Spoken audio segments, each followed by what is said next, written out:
Naging mainit na usapin ang tungkol sa misleading questions kasunod ng tensyon sa pagitan ni na Private Prosecutor Attorney Lorna Capunan at Defense Counsel Attorney Christine Ferrer sa Day 15 ng impeachment trial kay Vice President Sara Duterte. Sinundan ito ng social media post ng isang private prosecutor na si Attorney Amando Verhiligutan na pinuna at inireklamo naman sa impeachment court ng lead defense counsel na si Attorney Sheila Sison. Pero ano nga ba ang pagkakaiba ng leading at misleading questions? Ayon sa constitutional law expert na si Attorney Lulu Reyes, ang leading questions ay deklaratibo at pinahihintulutan sa cross-examination o pagtatanong ng abogado sa testigo ng kabilang partido upang i-test ang katotohanan sa testimonya ng testigo. Ang leading questions ay mga tanong na maaaring sagutin ng oo o hindi. Bawal ito sa direct examination o kapag ang sariling abogado ng testigo ang nagtatanong dahil dapat ang testigo ang nagsasalaysay ng katotohanan. So sa cross-examination, pwedeng i-test nung kabilang abogado by asking leading questions na declarative in form just to see whether or not the witness is telling the truth or is in fact competent to make that testimony. So yan, yes or no question yan. Ganon ang style pagdating sa cross-examination.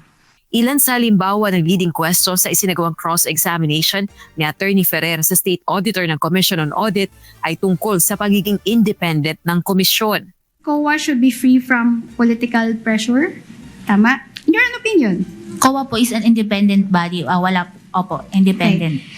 Free dapat siya from legislative inference.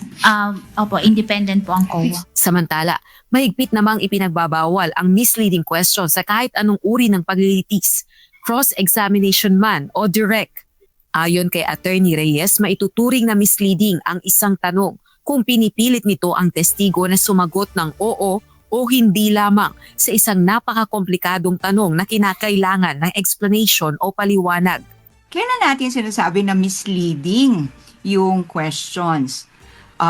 Unang-una, misleading siya kung pinipilit niya yung testigong sumagot ng yes or no lang, pero yung tanong or question, napaka-complex. Kailangan ng explanation.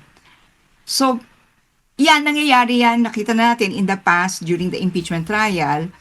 Pag kino-cross-examine yung ibang witnesses, ang haba-haba ng tanong, compound questions, ang dami-daming pwedeng isagot, tapos pinipilit nila yung witnesses na, no, answer only in yes or no.